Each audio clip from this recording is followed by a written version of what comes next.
We are now joined by head coach Jim Fox of Appalachian State. As a reminder, going forward for the entire teleconference, if you'd like to get in the queue to ask questions for any of the head coaches today, please press *1 to get in the queue to ask questions. Again, that's *1 to get in the queue to ask questions. Coach Fox returns for his second season this year after going 12-17 overall last year and 9-11 in conference play to finish 6th in the conference standings. Appalachian State was predicted to finish 6th in this year's preseason poll and also placed one student athlete on the preseason second team all-conference. That was Frank Eves, a senior guard. Coach Fox, before we get to questions, can you please give us your thoughts on your first season at Appalachian State and a little preview of this season? Well, thank you. It was certainly a learning experience last year for myself and our program, navigating the very difficult Sun Belt Conference. We obviously not eligible for postseason play, so I was very proud of the way our team finished, winning 3 in a row in the league. Also, I think throughout the year we played some games that got our fans excited. We were able to get some big wins in the league. But yet, we were very inconsistent. So that's going forward. That's something that we've really addressed with our players. Our team this year want to be more consistent, bring the same effort we had on certain days, bring it every day, and that's something that we're really stressing in practice, and are thrilled that the basketball season is right around the corner. Thank you very much, Coach. As a reminder to our members of the media, please press *1 at this time to get in the queue to ask questions. Our first questions come from Lafayette, Louisiana. Caller, please identify yourself and go ahead. Hey, Coach. This is Luke Johnson from the Acadiana Advocate in Lafayette. How are you doing? Great. How are you doing? I'm doing well. Is there any confidence you can give your team by telling them, hey, look, teams that were picked to finish, I think, 6th and 9th in the conference last year, ended up finishing one game back of the conference title regular season. Are you able to kind of use that example and show you guys like it's possible to get past those preseason expectations? Yeah, we really don't focus much on the preseason expectations. Last year we were picked to finish 11th.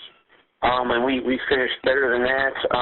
We really are focused on what we can control, and that's showing up to practice every day, and competing and getting ourselves better.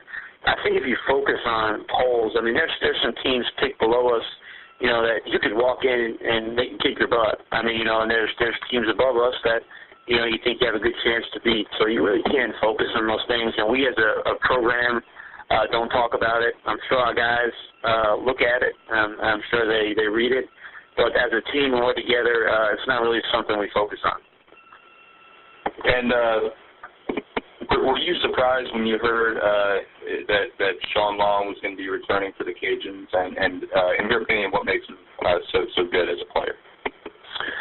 Well, yeah, I was praying every night that he was going to leave. I know Coach Marlin probably didn't want to hear that, but no, he's a heck of a player. I think his versatility is what makes him so good. I think that's what's going to make him so good at the next level. When you're as versatile as he is, he can score inside, he can shoot it. I think I'm just remembering when we played them last year, he was a heck of a passer. So I think when you do all those different things, that's what really makes you attractive to the next level. And because of the way he plays, he's able to dominate college basketball games. So yeah, I was kind of hoping he was going to leave, and wasn't thrilled that he was coming back. But I'm sure Coach and his program were. Thank you very much, Coach. Okay. Thank you very much, Luke. Our next questions come from Dan McDonald with McD Media. Dan, please go ahead. Morning, Coach. It looks like you have guys that can score. I guess the big question is who's going to go get the ball for you?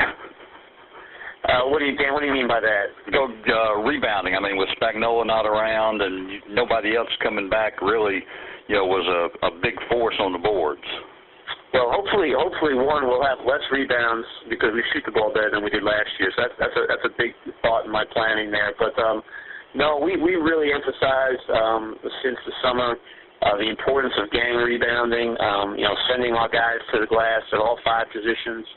And I think rebounding is a mentality. Some of the best rebounders in the history of basketball were not 6'11", and 6'10" guys. They were 6'6" guys or 6'7" guys. And so we really tried to instill a mentality for our players. And it's just that hunger to go get the ball, that desire to go get the ball, to outwork the guy who's trying to box you out. We talk a lot about being candlelights where, if the guy hits you once, are you going to stop or are you going to get that second and third effort? So that's really been an emphasis in our practices so far. And, I agree with you. That's something we're going to make sure we have to do in order to be successful this year.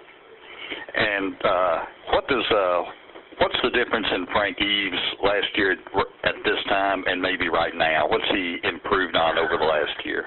Yeah, I think his familiarity with our system and what we want from him.